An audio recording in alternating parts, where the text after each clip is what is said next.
বিসমিল্লাহির রহমানির রহিম। প্রিয় এলাকাবাসী, মুরব্বীবর্গ, মা বোনেরা, আমার দলীয় সহকর্মীবৃন্দ, বিরোধী দলীয় সংসদ সদস্যবৃন্দ, আসসালামু আলাইকুম। আসসালামু আলাইকুম। কেমন আছেন আপনারা? ভালো আছেন? আলহামদুলিল্লাহ। আমারও আপনাদের সাথে আজকে দেখা হয়ে খুব ভালো লাগছে। আর বিশেষ করে ভালো লাগছে যে এই যে এলাকার এই কয়েকদিন আগে যে বন্যা হলো, অতিবৃষ্টির কারণে এই বন্যায় বহু মানুষের ঘর বাড়ি নষ্ট হয়ে গিয়েছিল। যাই হোক, আল্লাহর রহমতে তারপরে আমরা 100 গরিব দুস্থ পরিবারকে আমরা আজকে ঘরের চাবি হাতে উঠিয়ে দিতে পেরেছি। এছাড়াও আপনাদের সামনেই আপনারা দেখলেন আরো অনেকগুলো দুস্থ মানুষের কাছে তাদেরকে সহযোগিতার জন্য সরকারের পক্ষ থেকে আমরা আর্থিক সহায়তা তাদেরকে করেছি। কিছু দুস্থ মহিলাকে আমরা চাল দিয়েও সহযোগিতা করেছি।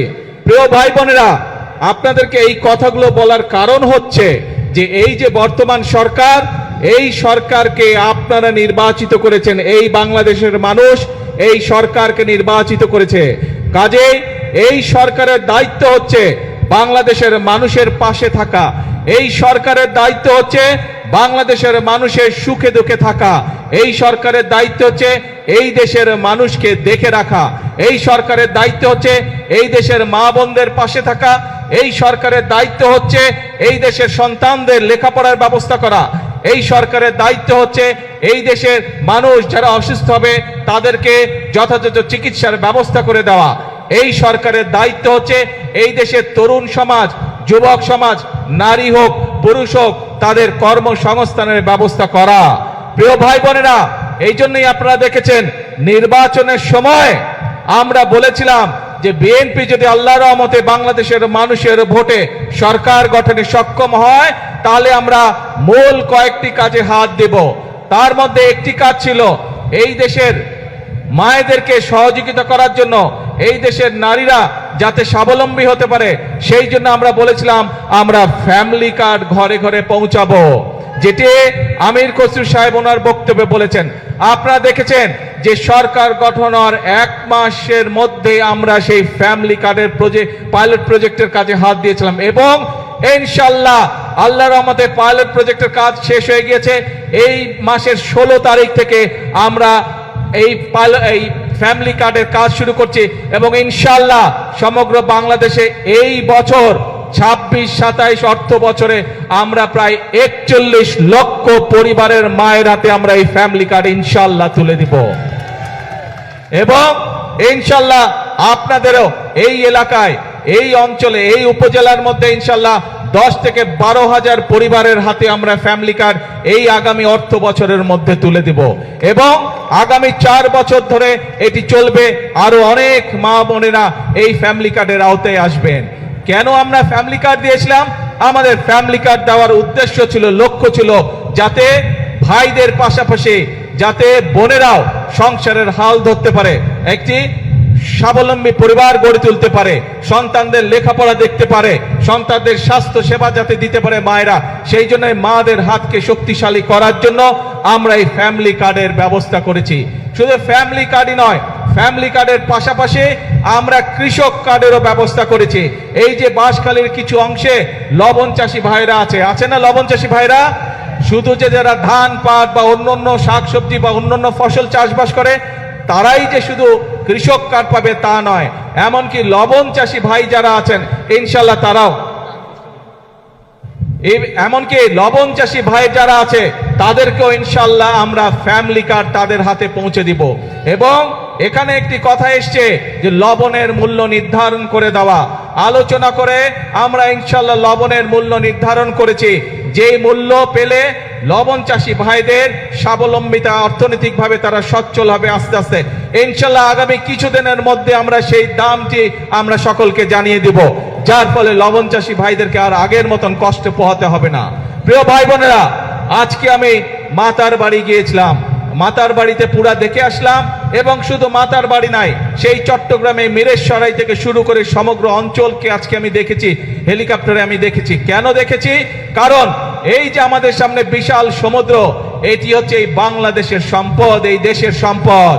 এই যে বিশাল সমুদ্র এই সমুদ্রের মালিক হচ্ছে এই বাংলাদেশের জনগণ, এবং সেজন্যই এই সমুদ্রকে কিভাবে ব্যবহার করে বাংলাদেশের মানুষের তাদের জীবন ব্যবস্থা উন্নত করা যায়, কিভাবে আমরা সেটি এইখান থেকে শুরু করে সেই মিরেশ্বরাই পর্যন্ত মাতারিবের পর্যন্ত কিভাবে আমরা বিভিন্ন মিল ফ্যাক্টরি স্থাপন করার মাধ্যমে এই দেশের মানুষের কর্মসংস্থানের ব্যবস্থা করতে পারবো, এই দেশের মানুষের ব্যবসা বাণিজ্যের ব্যবস্থা করতে পারবো, সেই পরিকল্পনা কিভাবে গ্রহণ করা যায় তার জন্য আজকে আমি মাতার বাড়ি গিয়েছিলাম।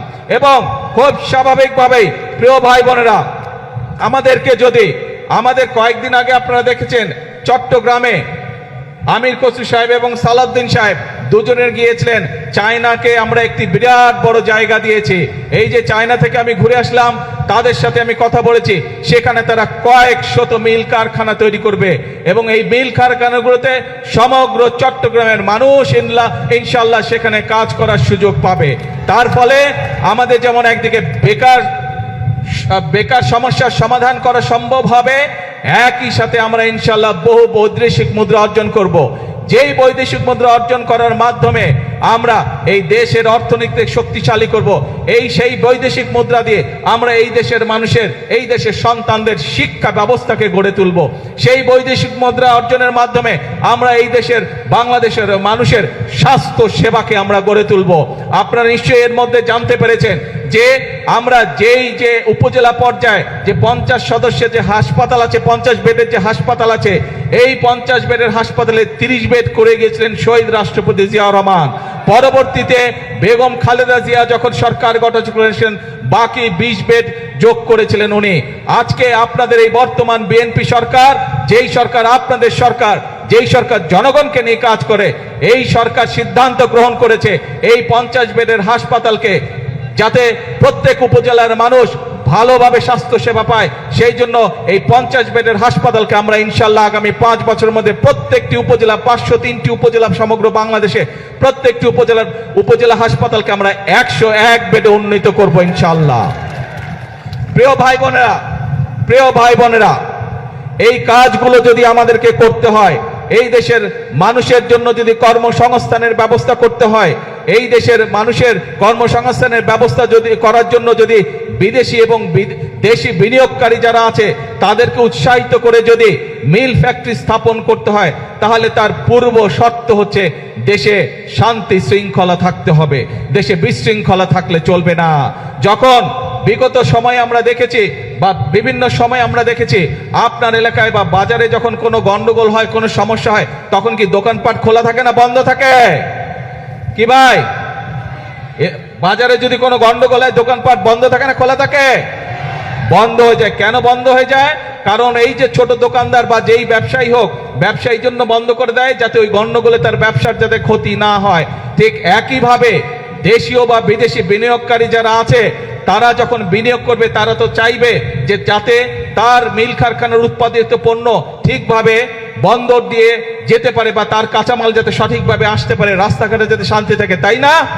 যদি মিল কারখানা না চলে সঠিকভাবে, তাহলে কি কর্মসংস্থানের ব্যবস্থা করা সম্ভব না। সেই জন্য ভাই আমাদেরকে সচেতন থাকতে হবে, আমাদেরকে সতর্ক থাকতে হবে। যারা শান্তি শৃঙ্খলা নষ্ট করতে চায় তাদের বিরুদ্ধে তাদের ব্যাপারে আমাদেরকে সতর্ক থাকতে হবে।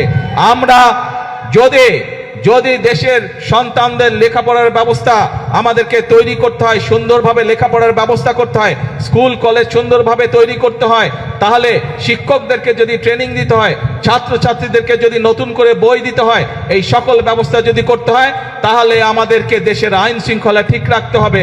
একইভাবে সতর্ক থাকতে হবে আমাদেরকে, যারা বিভ্রান্ত তৈরি করতে চায় তারা যাতে কোনো সুযোগ না পায়। কারণ বিভ্রান্তকারীরা যদি বিভ্রান্ত করার সুযোগ